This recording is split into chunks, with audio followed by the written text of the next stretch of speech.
নমস্কার বন্ধুরা, পিঙ্কিস ক্রিয়েশন ব্লগে সবাইকে স্বাগতম। তো আজ বাজার থেকে নিয়ে আসলো শোল মাছ।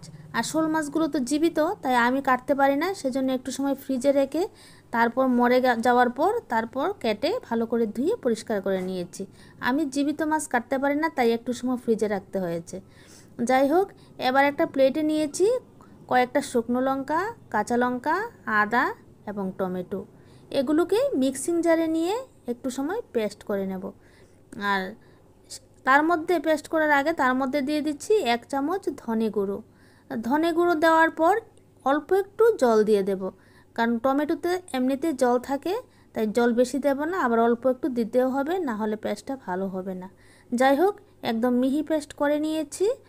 এবার গ্যাস ওভেনে কড়াই বসিয়ে তার মধ্যে সর্ষে তেল দিয়েছি আর দুটো শুকনো লঙ্কা দিয়েছি। আর এদিকে আমি মাছগুলোকে তেল, নুন আর হলুদ দিয়ে মেখে রেখেছি, আর পেঁয়াজও কুচি করে নিয়েছি। তারপর আমি পেঁয়াজগুলো কড়ার মধ্যে দিয়ে দিচ্ছি, এর সঙ্গে দিচ্ছি পরিমাণ মতো নুন আর হলুদের গুঁড়া। নুন আর হলুদের গুঁড়া দিয়ে অল্প একটু সময় এইভাবে নাড়াচাড়া করে রান্না করে নেব। বেশিক্ষণ ভাজবো না পেঁয়াজগুলো, কারণ পরে আরও ভাজা হবে, তাই অল্প একটু সময় ভেজে নিচ্ছি। এখন আমি পেস্ট করে যে রেখেছিলাম সেগুলো থেকে 2 চামচ নিয়ে দিচ্ছি, আর তার সঙ্গে দিচ্ছি জিরে গুঁড়ো। জিরেটা আমি গুঁড়ো করে রেখেছি, গোটা জিরা, সেটা থেকে দিচ্ছি 1 চামচের মতো জিরে গুঁড়ো দিলাম। তারপর একটু সময় এভাবে নাড়াচাড়া করে রান্না করে নেব। তো রান্না করার পর একসঙ্গে আমি মাছগুলো তো আগে ভাজিনি, এখানেই মাছগুলো দিয়ে দেব। মাছগুলো একসঙ্গে গ্রেভিটার সঙ্গে ভাজা হয়ে যাবে। আর বেশি ভাজলে এই মাছগুলো ভালো লাগে না, এই সবগুলো উপকরণ একসঙ্গে ভেজে নেব। তোমরা কে কীভাবে শোল মাছ রান্না করো অবশ্যই জানিও। তো আমি এইভাবেও রান্না করি, আবার অন্যভাবেও রান্না করি। তো এইভাবে রান্না করে তোমাদের সঙ্গে আজ শেয়ার করলাম। তো এইভাবে মাছগুলির সঙ্গে পুরো মশলাগুলো এবং পেঁয়াজ কুচি যা আছে সব একসঙ্গে ভেজে নিচ্ছি। অল্প অল্প ভাজা হয়ে যাবে, বেশ ভালো ভাজা হয়ে যাবে। এর মধ্যে আমি রসুনের থেতু করে রেখেছিলাম, ওটা দিতে ভুলে গেছি। যাই হোক, এবার দিয়ে দিলাম, দিয়ে একসঙ্গে ভেজে নেব সবগুলো।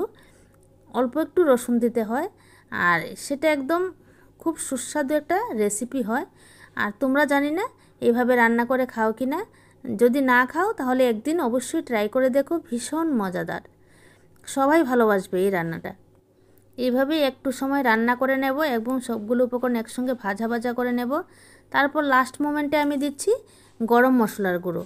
গরম মশলাও এই রেসিপিটাতে দিতে হয়, দিলে খুবই টেস্টি একটা রেসিপি হয়। যাই হোক, এইভাবে ভালো গরম মশলাটা দেওয়ার পরেও 2-1 মিনিট এইভাবে একটু রান্না করে নিলাম। তারপর এর মধ্যে পরিমাণ মতো জল দিয়ে দিচ্ছি। এখানে জল বেশি দেব না, ঝোলটা তোমরা যে রকমভাবে খাও ঠিক সেরকমভাবে দিও। এইভাবে শোল মাছ রান্না করলে খেতে অসাধারণ লাগে সত্যি। আর একটু সময় সেদ্ধ হওয়ার জন্য আমি 3-4 মিনিটের মতো ঢেকে রেখে দেব। তারপর নামিয়ে নিলাম। ভিডিওটা সম্পূর্ণ দেখার জন্য অসংখ্য ধন্যবাদ। সবাই ভালো থেকো, সুস্থ থেকো, সবার জন্য শুভকামনা রইল। দেখা হবে পরের ভিডিওতে।